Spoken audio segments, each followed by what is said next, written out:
नमस्कार दोस्तों, आपका स्वागत है। आज हम बात करने वाले हैं दोस्तों कि हमारी जो मार्गदर्शक आत्मा होती है, आखिर उसका जो कार्य है वो किस तरीके से चलता है। ये जो बात है बहुत ही ज़्यादा महत्वपूर्ण है दोस्तों, क्योंकि मार्गदर्शक आत्मा के बारे में मैं आज भी जिस तरीके से मुझे लोग सवाल पूछते हैं, लोगों को पूरी तरीके से उस तरीके से बातें पता नहीं होती। तो मार्गदर्शक जो आत्मा है दोस्तों, वो लोग ऐसे भी समझते हैं कि वो एकदम बड़े लोग की आत्मा होगी, तो ऐसे नहीं होता। मैं आपको उदाहरण के लिए कहता हूँ, ऐसा उदाहरण मैंने पहले भी आपको कहा था। तो समझो दोस्तों कि हम समझो 5वीं कक्षा में हैं, तो ऐसे समय में हमारी जो मार्गदर्शक आत्मा होगी वो 8वीं कक्षा की, 9वीं कक्षा की या फिर 10वीं कक्षा की, इस तरीके से होती है। मार्गदर्शक आत्मा जो होती है वो एकदम उच्च भली आत्मा नहीं है, उसने पूरे तरीके से अपना शिक्षा पूरा नहीं किया है, वो हमारे ही जैसे है लेकिन हमसे बहुत आगे है। जैसे हमको जो सारी चीज़ें पता है उससे बहुत ज़्यादा उसको ज्ञान है। कहीं ना कहीं 5वीं कक्षा का अगर कोई एक मैथ्स का विषय हो, तो ऐसे वक्त में मैथमेटिक्स हो या फिर कोई दूसरा विषय हो, तो उसको पूरे तरीके से ज्ञान होगा। वो इन सारी चीज़ों से गई है हमसे पहले, तो उसको हमारी सारी चीज़ों का ज़्यादातर ज्ञान होगा। मेरे सामने कुछ ऐसा वाक़या आया है कि मुझे अपने आप को संभाल नहीं पा रहा हूँ या फिर उन सारी बातों का मुझ में मेरे पास जवाब नहीं है, तो ऐसे वक्त में मेरी मार्गदर्शक आत्मा मुझे बहुत अच्छे से उसका जवाब दे सकती है, उसके लिए रास्ता दिखाने की कोशिश कर सकती है। क्यों? क्योंकि उसको इन सारी चीज़ों के बारे में उसने बहुत ही अच्छे से ज्ञान लिया है पहले। तो इस तरीके से होता है। और जो उच्च भली आत्माएं होती है, उसको बस आपको समझाने के लिए कह रहा हूँ कि उसने समझो आईपीएस या फिर आईएएस अधिकारी है वो, उसने अपना पूरी अच्छे से शिक्षा पूरी करी है, उसको एक उसमें सफलता भी मिली है और वो अभी एकदम सेटल्ड है, अभी उसको शिक्षा लेने की तो कोई ज़रूरत नहीं है। तो इस तरीके से सारी बातें होती है, उनको उस तरीके से उस लेवल की शिक्षा लेनी ही पड़ती है। लेकिन हम जिस तरीके से पृथ्वी पर आ रहे हैं बार बार, ऐसी चीज़ें उनको करनी नहीं पड़ती। तो वो अपना जो पहला उनका कर्तव्य है उनकी आत्मा का निर्माण का, वो बहुत ही अच्छे से उन्होंने पूरा किया है, उच्च भली आत्माओं ने। लेकिन जो मार्गदर्शक आत्मा होती है उसके वैसे नहीं होती बातें। मार्गदर्शक आत्मा होती है उसको भी वो भी बीच बीच में जीवन लेती है, लेकिन उसके जीवन लेने की जो संख्या होती है वो धीरे धीरे कम होती जाती है दोस्तों। और बहुत लोग ये भी कहते हैं कि मार्गदर्शक आत्मा किस तरीके से कार्य अपना डायरेक्टली करती है। तो बहुत लोगों को ये भी लगता है कि हम अपने मार्गदर्शक आत्मा को चुनते हैं, ऐसे नहीं होता। ज़्यादातर जो यूनिवर्स है या फिर जो सर्वशक्तिमान ईश्वर की ताकत है, वही हमारा मार्गदर्शक के तौर पर उनको नियुक्त करते हैं, उनको अपॉइंट करते हैं। यही ज़्यादातर देखा गया है। बहुत बार मार्गदर्शक आत्मा भी किसी आत्मा की जिम्मेदारी ले सकती है।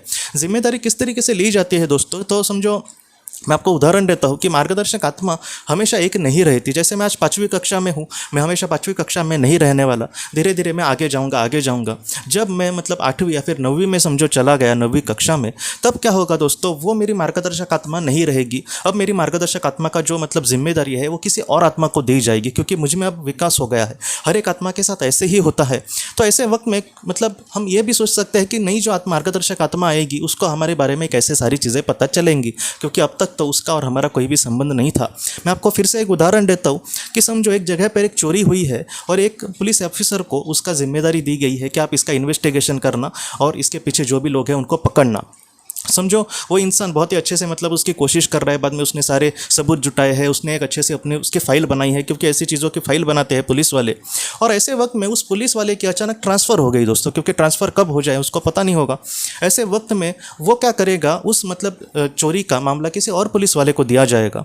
तो ऐसे वक्त में वो उसकी फाइल जो है वो इस इंसान को दिएगा, जो नया ऑफिसर होगा उसको। तो इस तरीके से होता है मार्गदर्शक आत्मा के साथ भी। हमारी मार्गदर्शक आत्मा को हमारे बारे में जो भी सारी चीज़ें पता है, वो आने वाले जो नई आत्मा होगी मार्गदर्शक आत्मा, उसको सारी चीज़ें दी जाएगी, या फिर पुरानी मार्गदर्शक आत्मा भी उसको सारी चीज़ें कह सकती है। तो इस तरीके से मार्गदर्शक आत्मा वो जानने के बाद क्या करेगी, उसका काम ये होता है दोस्तों कि जिस आत्मा की उनको जिम्मेदारी दी गई है वो अपने आप में अब वो कितना पढ़ी है, वो कितना अभी उसको किन चीज़ों में वो कमज़ोर है, इस सारी चीज़ों को बहुत ही अच्छे से देखना, उसका अभ्यास करना और उसके बाद उसको अच्छे से मार्गदर्शन करना। उसको कब जीवन लेना है, उसको जीवन कितना लेना है, उस जीवन में हम क्या क्या उसमें ऐड कर सकते हैं, उसका कौन सा ऐसा पाप है जो उसको जल्दी से भुगतना उसके लिए अच्छा है, या फिर उसका कौन सा ऐसा पुण्य है जिसका अच्छा व्यवहार करके वो उसमें मोक्ष तक वो चली जाए, इस तरीके से उसका वो कैसा फ़ायदा उठा सकती है। तो ऐसी जो सारी चीज़ें होती है उसका काम होता है वो गलत राह पर ना भटके वगैरह, इस तरीके से उसके कार्य होते हैं और वो बहुत ही अच्छे से उसको निभाने की कोशिश करती है। तो इस तरीके से मार्गदर्शक जो आत्मा होती है दोस्तों, वो अलग अलग तरीके से हमें इस तरीके से मदद करती है। हमारी मार्गदर्शक आत्मा हमारे लिए एक भगवान जैसे भी मैं समझ सकता हूँ, क्योंकि वो हमारे लिए सब कुछ होती है, उसको सब कुछ हमारे बारे में पता होता है। जब इंसान का जन्म होता है दोस्तों, तब से उसकी मार्गदर्शक आत्मा उसके आखिरी पल तक उसके साथ हमेशा होती है।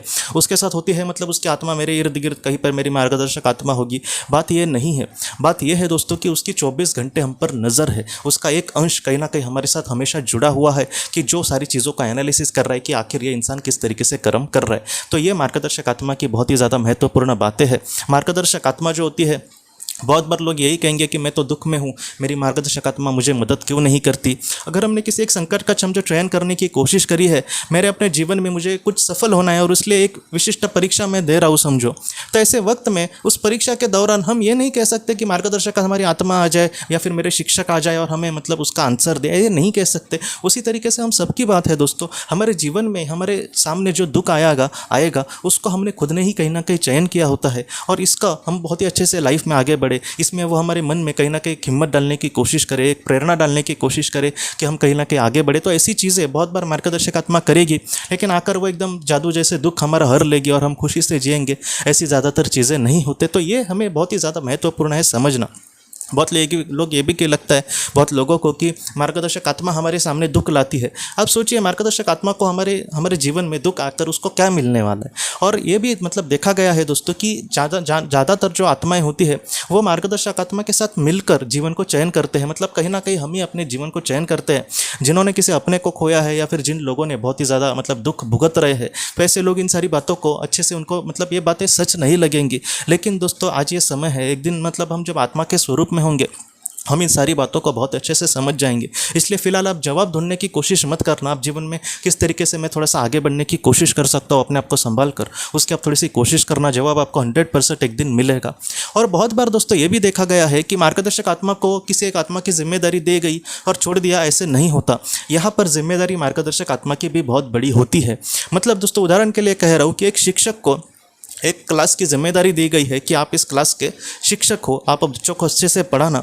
तो ऐसे वक्त में जो स्कूल के प्रिंसिपल होंगे दोस्तों, वो उस शिक्षक से ये आशा करेंगे कि ये अच्छा रिजल्ट लाकर हमें दे। बस उसको अपॉइंट नहीं किया है बल्कि उस पर एक जिम्मेदारी भी दी गई है। वैसे ही मार्गदर्शक आत्मा का भी होता है। अगर मैं अपने जीवन में बहुत ही अच्छे से अपना जीवन बहुत ही अच्छे से नहीं मतलब जीवन जीता हूँ, अपने जीवन उद्देश्यों को बहुत ही अच्छे से पूरा करता हूँ, तो ऐसे वक्त में दोस्तों जो मार्गदर्शक आत्मा है उसको भी शाबाशी मिलेगी कहीं ना कहीं, क्योंकि उसने वक्त वक्त पर मुझे मार्गदर्शन किया है।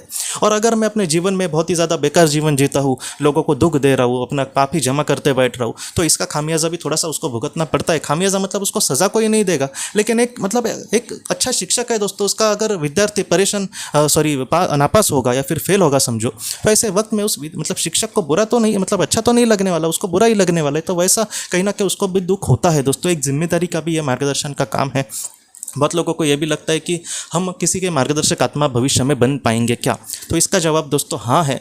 लेकिन मार्गदर्शक आत्मा बनने के लिए भी अलग अलग मतलब कसौटी से जाना पड़ता है। इस तरीके से डॉक्टर माइकल न्यूटन जी को बताया गया है। तो इस तरीके से मार्गदर्शक आत्मा का काम होता है। मैं मतलब सच बोलूँ तो मार्गदर्शक आत्मा का जो काम का स्वरूप है वो बहुत ही बड़ा है, इसलिए एक वीडियो में हम इसको नहीं पूरा कर पाएंगे। लेकिन इसके बारे में मुझे और भी ज़्यादा महत्वपूर्ण जानकारी मिली, ऐसी जानकारी जो हम सबके लिए बहुत ज़्यादा महत्वपूर्ण है, तो मैं आपके सामने मतलब वो सारी भविष्य में मतलब ज़रूर चीज़ें लाऊंगा। लेकिन फिलहाल आप मतलब दिल से अपने मार्गदर्शक आत्मा को प्रार्थना कर सकते हो। आप थोड़ा सा ध्यान करना दोस्तों, प्रार्थना करना। इससे क्या होगा कि हम मन एकाग्र हमारा हो गया तो उनके जो विचार है या फिर उनके जो मतलब संदेश है उसको बहुत ही अच्छे से हम ज़रूर लेने की कोशिश कर सकते हैं। तो आप ज़रूर दोस्तों अपने मार्गदर्शक आत्मा को प्रार्थना कर सकते हैं। तो दोस्तों हम अपने अगले वीडियो में मिलते हैं। आप अपने परिवार का ख्याल रखना। आपका बहुत बहुत धन्यवाद।